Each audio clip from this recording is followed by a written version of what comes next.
8-10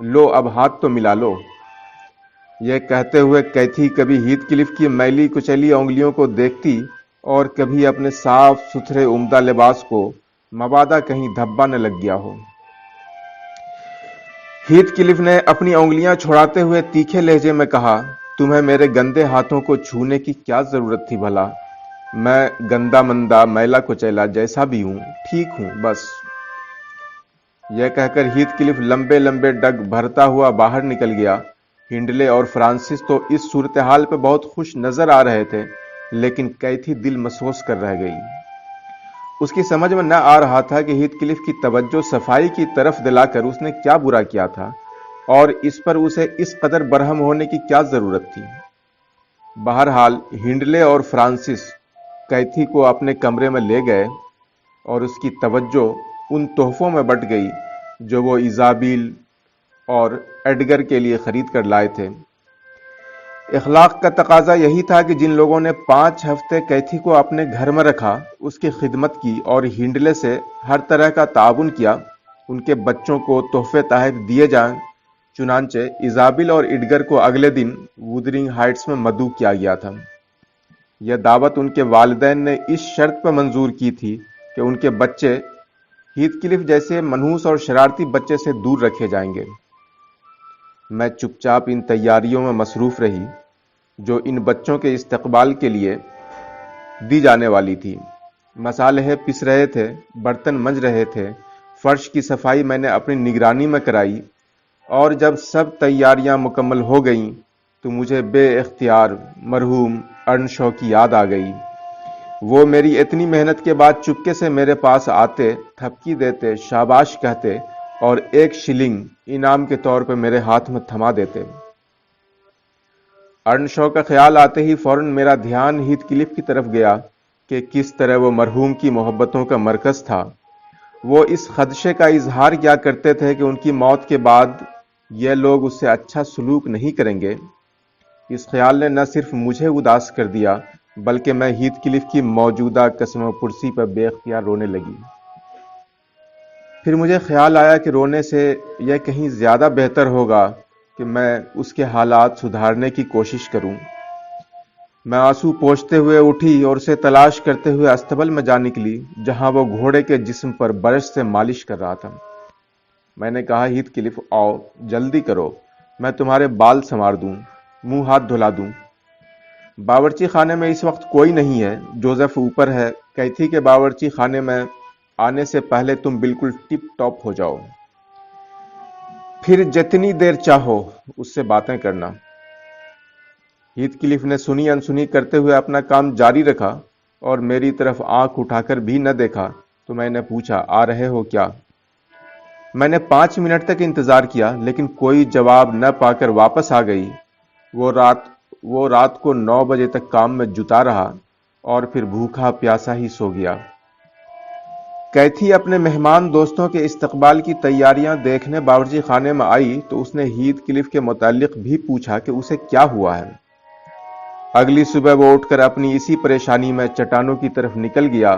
بھوک اور سوچ وچار نے اس کا دماغ کچھ درست کر دیا تھا، اور جب گھر کے تمام لوگ گرجا چلے گئے تو وہ میرے پاس آیا۔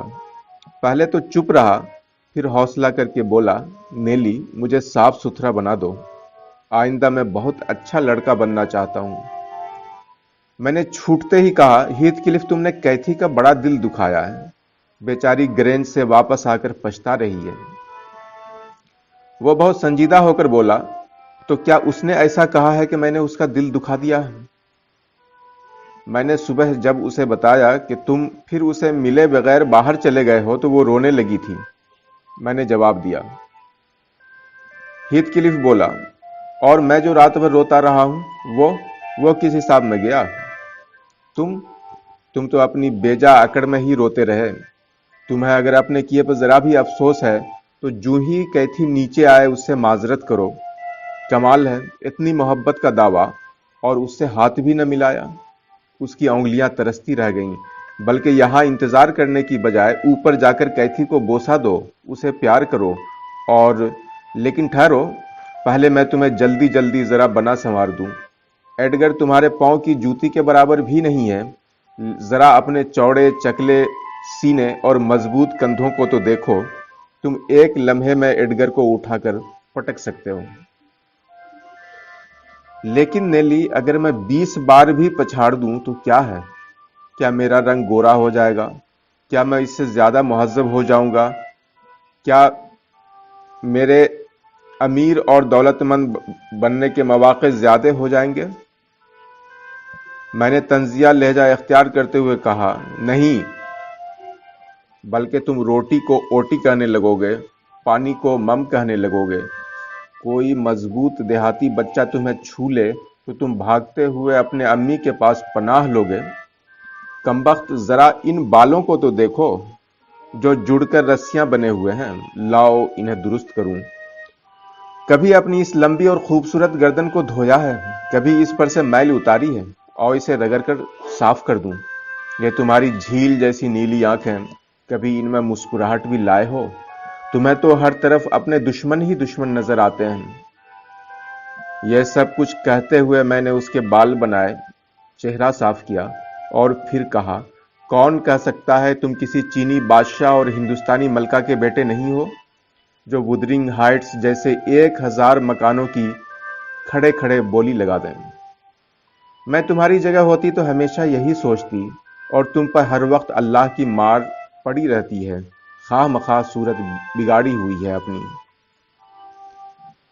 میں جو یہ باتیں کرتی گئی، ہیتھ کلف کے ماتھے کی شکنیں دور ہوتی گئیں، اس کا اعتماد بحال ہوتا نظر آنے لگا کہ اتنے میں باہر بگھی کے پہیوں کی آواز آئی۔ میں دروازے کی طرف اور ہیتھ کلف کھڑکی کی طرف بھاگا۔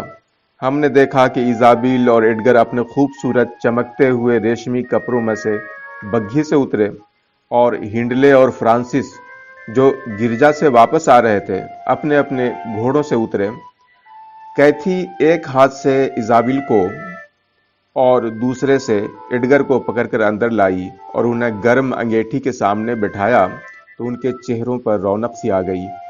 اس موقع پر میں نے ہیتھ کلف سے کہا، اب موقع ہے کہ اپنے اچھے حلیے اور عمدہ موڈ میں ان کے پاس جائے۔ لیکن بعض انسانوں پہ بدقسمتی کی مہر لگی ہوتی ہے، وہ اپنا راستہ بظاہر کتنا ہی صاف کرتے چلے جائیں، کانٹے زمین سے اگتے چلے جائیں گے۔ میری نصیحت پر عمل کرتے ہوئے ہیتھ کلف نے باورچی خانے سے ڈرائنگ روم کی طرف کھلنے والے دروازے پہ ایک طرف سے ہاتھ رکھا تو ہنڈلے نے اسے دوسری طرف سے کھولا۔ وہ ہیتھ کلف کو صاف ستھرا اور چاقو چوبند دیکھ کر غصے کے مارے لال بھبوکا ہو گیا، اور اپنے اس وعدے کا خیال کر کے کہ ایزابیل اور ایڈگر پر اس منحوس اور شرارتی لڑکے کا سایہ بھی نہ پڑے گا، اس نے ہیتھ کلف کو زور سے پیچھے دھکیلا اور جوزف کو پکارتے ہوئے کہا، جوزف، اس لڑکے کو استبل میں لے جاؤ۔ یہ بدتمیز کبھی انگلیوں سے چٹنی کھائے گا اور کبھی فروٹ اٹھا کر جیب میں ڈالے گا، لے جاؤ اسے۔ مجھ سے یہ کہے بغیر رہا نہ گیا، نہیں جناب، ایسی کوئی حرکت نہ کرے گا، اسے بھی ذرا ان عمدہ کھانوں کی لذت سے لطف اندوز ہونے دیں۔ ہنڈلے غصے میں بولا، اور اگر یہ میرے تھپڑوں کی لذت سے لطف اندوز ہو لے تو کیسا رہے؟ سنو آوارہ چھوکرے، میری نظر سے دور ہو جاؤ۔ اور یہ کیا زلفیں سواری ہوئی ہیں، میں انہیں کھینچ کر ذرا لمبا نہ کر دوں؟ اس کے جواب میں ایڈگر کی آواز آئی، وہ تو پہلے ہی بہت لمبی ہیں، میں سوچتا ہوں ان بالوں سے اس کے سر میں درد نہیں ہوتا کیا؟ ایڈگر نے یہ بات ادھ کھلے دروازے میں سے جھانکتے ہوئے یوں ہی ازراہ تفنن کہی تھی۔ یقیناً اس کا مطلب ہیتھ کلف کی بے عزتی کرنا یا اس کا مذاق اڑانا نہ تھا، لیکن ہیتھ کلف جو اس عمر میں بھی رقابت کے جذبے سے آشنا تھا اور ایڈگر سے شدید نفرت کرتا تھا، بھلا یہ کیسے برداشت کرتا؟ اس نے او دیکھا نہ تو پودینے کی چٹنی سے بھری ہوئی پلیٹ اٹھا کر ایڈگر کے منہ پر دے ماری، جو بہہ کر اس کی گردن تک پھیل گئی، اور وہ چیختا ہوا بھاگا اور ایزابل اور کیتھی کو ساتھ لے آیا۔ ہنڈلے نے ہیتھ کلف کو گریبان سے پکڑ کر گھسیٹا اور دوسرے کمرے میں جا پھینکا۔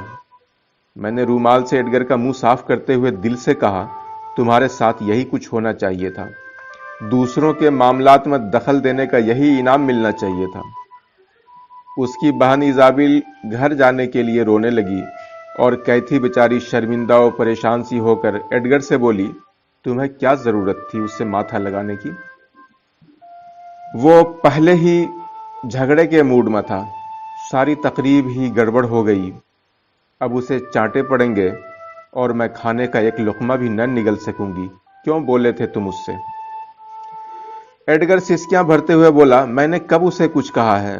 میں تو ممی سے وعدہ کر کے آیا تھا کہ میں اس سے بات تک نہ کروں گا۔ کیتھی نے اسے کھا جانے والی نظروں سے دیکھتے ہوئے کہا، روتے کیوں ہو؟ کوئی مر تو نہیں گئے تم؟ اب زیادہ شور مت کرو، ایزابل چپ کرو، میرا بھائی آ رہا ہے۔ ہنڈلے غصے میں کمرے میں داخل ہوتے ہوئے بولا، اس الو کے پٹھے نے مجھے گرما دیا ہے۔ ایڈگر، آئندہ اگر یہ ایسا کرے تو تم بھی 2-4 ہاتھ لگا دینا۔ اب آؤ کھانے کی میز پر۔ عمدہ کھانوں پر نظر پڑتے ہی سب کا غصہ جاتا رہا۔ ایڈگر اور ایزابیل کو بہت بھوک لگی ہوئی تھی۔ ہنڈلے اور فرانسس نے انہیں زیادہ سے زیادہ خوش کرنے کے لیے بڑھ بڑھ کر رنگا رنگ کھانے پیش کیے اور بڑی دلچسپ باتیں چھیڑ دیں۔ میں نے جب کیتھی کو مرغ کی ٹانگ کاٹ کر پلیٹ میں رکھتے ہوئے دیکھا تو مجھے دکھ ہوا اور میں سوچنے لگی کہ یہ لڑکی کس قدر بے حس ہے۔ اپنے بچپن کے ساتھی کے دکھ تکلیف کا اسے ذرا بھی احساس نہیں۔ کتنی خود غرض ہے یہ۔ کیتھی نے مرغ کا ایک ٹکڑا کانٹے سے اٹھایا لیکن پھر پلیٹ میں واپس رکھ دیا۔ اس کی آنکھیں بھر آئیں اور آنسو بہہ نکلے۔ اس نے کانٹا زمین پر گرایا اور اسے اٹھانے کے بہانے جلد سے نیچے جھکی اور آنسو پوچھ ڈالے۔ پھر تمام دن اس کے دماغ میں ایک دوزخ سا دہکتا رہا۔ وہ سانپ کی طرح بل کھاتی رہی کہ کسی نہ کسی طرح ہیتھ کلف سے ملے اور اسے کچھ کھانے پینے کو دے آئے، لیکن مالک نے ہیتھ کلف کو تالے میں بند کر رکھا تھا۔ شام کو رقص ہوا، لیکن کیتھی نے چونکہ معذرت کر لی تھی اس لیے مجھے ایزابیل کے ساتھ رقص کرنا پڑا۔ رقص نے فضا کی اداسی اور بوجھل پن کو کسی حد تک کم کر دیا۔ اس پر مزید مزے کی بات یہ ہوئی کہ ساتھ والے گاؤں گمرٹن سے بینڈ والوں کا ایک گروپ آ گیا۔ یہ لوگ کرسمس سے بہت پہلے ہی معزز اور کھاتے پیتے گھرانوں کا چکر لگانا شروع کر دیتے ہیں۔ بڑا لطف رہا۔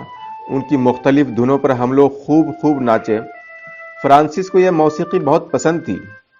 پسند تو کیتھی کو بھی تھی، لیکن اس نے کہا کہ سیڑھیوں کے اوپر کھڑے ہو کر یہ موسیقی زیادہ بھلی لگتی ہے، اور اوپر اندھیرے میں غائب ہو گئی۔ میں بھی دبے پاؤں پیچھے چل دی۔ اب نیچے لوگوں کا ہجوم اس قدر ہو چکا تھا کہ کسی کو ہماری غیر حاضری محسوس نہ ہوئی۔ کیتھی اوپر سیڑھیوں کے سرے پر بالکل نہ رکی، بلکہ اس کمرے کی طرف گئی جہاں ہیتھ کلف بند تھا۔ کیتھی کے بلانے پر پہلے ہیتھ کلف بالکل نہ بولا۔ کیتھی بضد رہی اور ان میں بات چیت شروع ہو گئی تو میں نیچے آ گئی۔ کافی دیر بعد جب بینڈ والے تھک گئے اور کھانے کے لیے رکے تو میں دوڑ کر اوپر گئی تاکہ کیتھی کو بتاؤں کہ کھیل ختم ہو گیا ہے، لیکن بجائے اس کے اس کی آواز کمرے کے اندر سے آئی۔ کمبخت چوہیا دیوار کے روشن دان سے کمرے میں داخل ہو گئی تھی۔ میں نے بڑی مشکل سے اسے باہر آنے پر آمادہ کیا، لیکن اب جب وہ باہر آئی تو ہیتھ کلف اس کے ساتھ تھا اور وہ بضد تھی کہ باورچی خانے میں چونکہ کوئی نہیں ہے، اس لیے میں ہیتھ کلف کو وہاں لے جا کر کچھ کھانے پینے کو دوں۔